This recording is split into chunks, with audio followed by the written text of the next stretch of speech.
Hello, my name is Jesus Jaramillo. This is the video presentation for topic 2, assignment 1 for CYB 220 at GCU. This presentation will cover cybersecurity laws, so it is a PowerPoint presentation.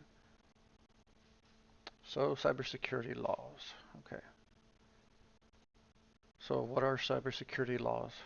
Cybersecurity laws engage U.S. and international law applying to data security, data breaches, sensitive information, safeguarding, law enforcement surveillance, and cyber criminal combat, privacy, and more. So basically, a cybersecurity law is something that governs anything done on the internet, online, not something that would be done in a traditional courtroom or on the street somewhere, a broken law like that, but something that is done online. So that could be stealing data, copyright infringement, stuff like that. So next slide. Is a method of enacting laws based on 1700s technology capable of providing fundamental laws in the digital age. So are those old laws still something that can be used today? Well, yeah, we have an example of that. So the All Writs Act of 1789 was enacted as part of the Judiciary Act of 1789. The All Writs Act allows judges the power to issue court orders. The term writs means formal order. The reason why writs are still used today is because courts tend to use them only in extraordinary circumstances. These involve cases where no other laws apply to the situation being handled by the courts. And one example here with modern technology is the case of a mass shooter from a few years ago.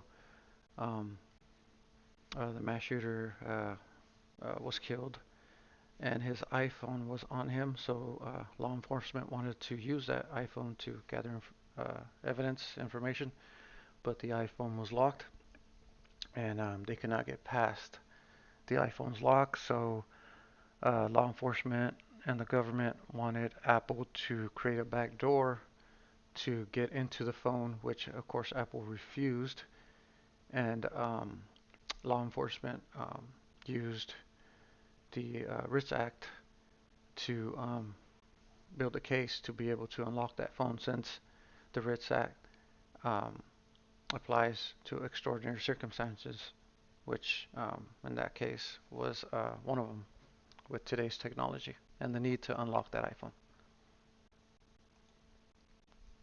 So what types of intellectual property need protection laws? In order to answer this question, we must first define what intellectual property law is. Intellectual property is a category of assets that are intangible. This means that they cannot be held and don't necessarily have a physical presence. These assets are created using human intellect. Intellectual property can take many forms and includes things like artwork, symbols, logos, brand names, and designs, among others.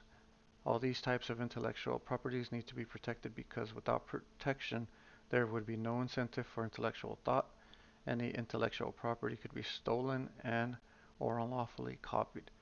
So basically anything that you create today that can't be sold at a store, something like that, it can still be copied, it can still be stolen. So there are laws to protect against that. So how can cybersecurity laws be enforced and who is enforcing them? Well, cybersecurity laws are enforced by federal, state, and local law enforcement agencies. There are many cybersecurity laws in the United States that help protect against online crime in financial, educational, medical, governmental, and commercial industries. Other countries and continents have their own cybersecurity laws since the internet crosses all aspects of the world. How does infringement of a cybersecurity law affect those infringed upon and those infringing? The infringement of a cybersecurity law can be devastating to an individual or a company. If a law that protects against copyright infringement is broken, then the individual affected can lose lots of money. So that's one example of a different type of law, but that can apply also to cybersecurity.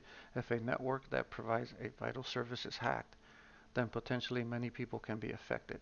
This includes money loss, data loss, and or job loss.